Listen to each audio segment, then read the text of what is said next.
Jail থেকে বের হয়ে এসে কেঁদে কেঁদে বলে, আমার মাসুম বাচ্চারা,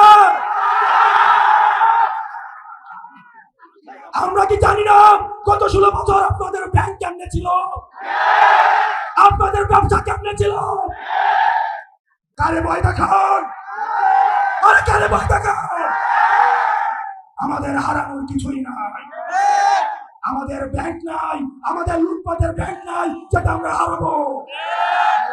আমাদের শুধু আছে ভালোবাসা মানুষের, আমরা সেটার জন্য রাস্তায় এসে আবার আমরা জীবন দিব। ডিসিএসপিদের বলছি, আপনারা যে ভালো ব্যবহার করছেন আমরা জানি, আপনারা চিপায় পরে আমাদের সাথে ভালো ব্যবহার করছেন।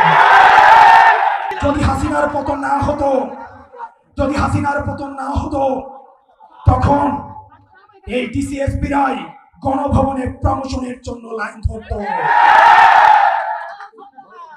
আমরা সাংবাদিকদেরকে দেখছি, আমরা সাংবাদিকদের উপরে নজর রাখছি। এই সাংবাদিকরাই জুলাই অভ্যুত্থানে আমাদেরকে সন্ত্রাসী আখ্যা দেওয়ার জন্য হাসিনার পক্ষ থেকে পুরস্কার পেত। প্রিয় রাজশাহীবাসী, বাংলার আকাশে দুর্যোগের ঘনঘটা দেখা দিচ্ছে, আপনাদেরকে সতর্ক থাকতে হবে। আমরা বেঁচে থাকতে আর বাসা থেকে কাউকে উঠিয়ে নিয়ে গুম হতে দেওয়া যাবে না। কোন মায়ের বুক আর খালি হবে না, কোন ইলিয়াস আর হারিয়ে যাবে না, কোন দেশপ্রেমিক সাংবাদিক বিদেশে থাকতে হবে না। প্রিয় রাজশাহীবাসী, আপনারা দেখেছেন, আমি দুইটা বিষয়ে কথা বলবো। সর্বশেষ, যারা প্রশাসনে আছেন, আপনারা যদি ভেবে থাকেন আপনারা ক্ষমতাপন্থী হবেন, আপনারা ভুল করছেন। ক্ষমতা ক্ষমতা আপনারা ভুলে যাবেন না যারা 16 বছরের ডিসিএসপিদের কি পরিণতি হয়েছে, আপনারা ভুলে যাবেন না।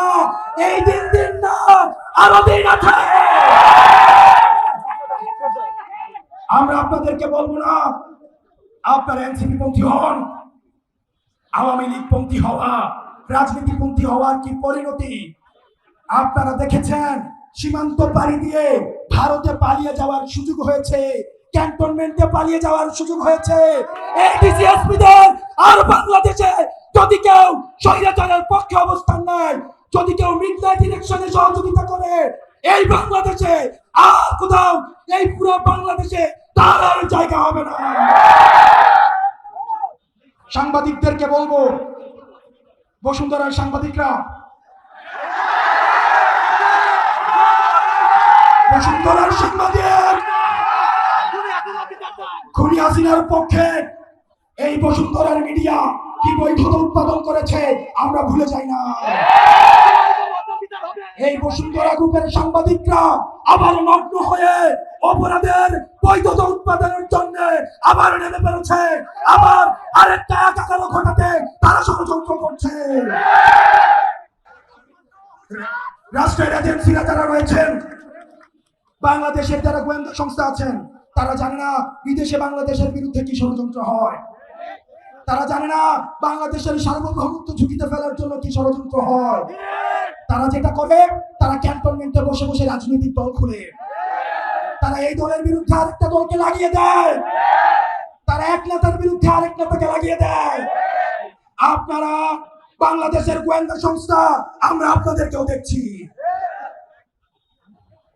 আপনারা এখানে যারা রয়েছেন, সংস্কার না হওয়া পর্যন্ত আমরা ক্ষমতার জন্য আন্দোলন করি নাই। এই প্রজন্ম ব্যাট হাতে যে ছেলেটা এসছে, সন্তানকে নিয়ে যে মাটা এখানে এসছে, যে ছেলেটা প্রাইভেট থেকে খাতা কলম নিয়ে স্লোগানে এসছে, তারা ক্ষমতার জন্য রাজপথে নামে না। সুতরাং সংস্কার ছাড়া, বিচার ছাড়া যদি পথ পরিবর্তনের কোন চেষ্টা করা হয়, আমাদের বুকের উপর দিয়ে গুলি চালিয়ে যেতে হবে। আমরা নির্বাচন চাই, অবশ্যই চাই, তবে সেটা সংস্কার সহ, জুলাই ঘোষণাপত্র সহ। আপনারা সবাই ভালো থাকবেন। আবার দুর্যোগের ঘনঘটা দেখা যাচ্ছে, সেটার জন্য আপনারা প্রস্তুতি রাখুন।